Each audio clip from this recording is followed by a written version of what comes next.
বাঙালি জাতি একটা নিষ্ঠুর জাতি। এরা পুরানো স্মৃতি খুব সহজেই ভুলে যায়।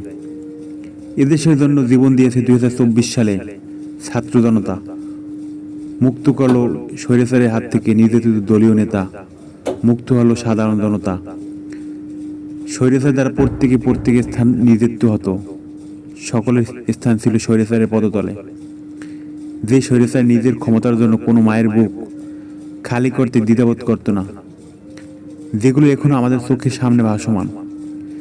সেই স্বৈরাচারের হাত থেকে মুক্ত করল ছাত্র জনতা সহ সাধারণ জনগণ।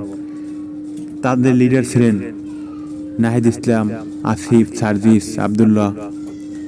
দলীয় ব্যানার ছিলেন ইসলামী আন্দোলন বাংলাদেশ, পীর সাহেব চরমনাই। একটা বছর যেতে না যেতেই ভুলে গেছি আমরা তাদের অবদান।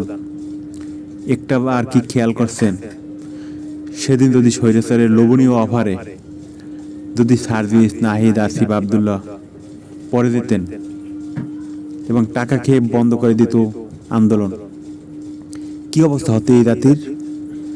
আদৌ মুক্ত হতে পারত না দেশের জনগণ।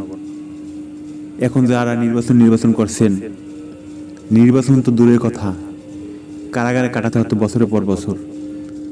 কিন্তু এ জাতি একটা বছর যেতে না যেতেই ছাত্র জনতার অবদান ভুলে গেছে। তাদেরকে আক্রমণাত্মক কথা সহ গায়ে হাত তোলা কোনোটাই বাদ দিচ্ছে না ক্ষমতালোভীরা। পীর সাহেব চরমনাই জীবন বাজি রেখে মাঠে ছিলেন, আজ তাকে একটা লিগ্যাল রায় দিতে কষ্ট হচ্ছে।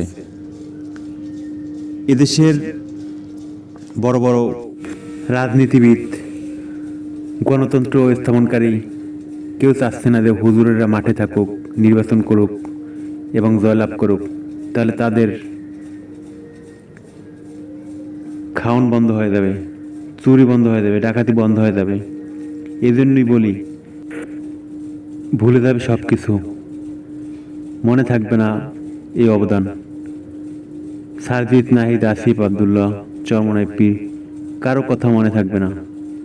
কিন্তু যাতে মুক্ত হয়েছে স্বৈরাচারের হাত থেকে এদের নেতৃত্বেই এই স্বৈরাচারের পতনের মূলে যারা ছিল। আর আপনারা যারা 17 বছর স্বৈরাচারের বয়াকার ল ছিঁড়তে পারেন নাই, তারা এখন মাস্টার মাইন্ড এদেশের পরিচালক হতে চান, কখনোই সম্ভব না। বাংলার সাধারণ মানুষ জনতা বুঝে গেছে, আপনাদের চোর ডাকাত আবার ক্ষমতায় আনবে না, যারা এই দেশটাকে আবার লুট করে খাবেন। সামনের দিকে এরাই নেতৃত্ব দিবে, সার্জিস, নাহিদ, চরমনাই, পীর। ইনশাআল্লাহ এদের নেতৃত্বে দেশ গড়বে, ক্ষমতার পালা পরিবর্তন হবেই হবে ইনশাআল্লাহ। যদি ভিডিওটা ভালো লাগে সাবস্ক্রাইব করুন, পাশে থাকুন। ধন্যবাদ সবাই।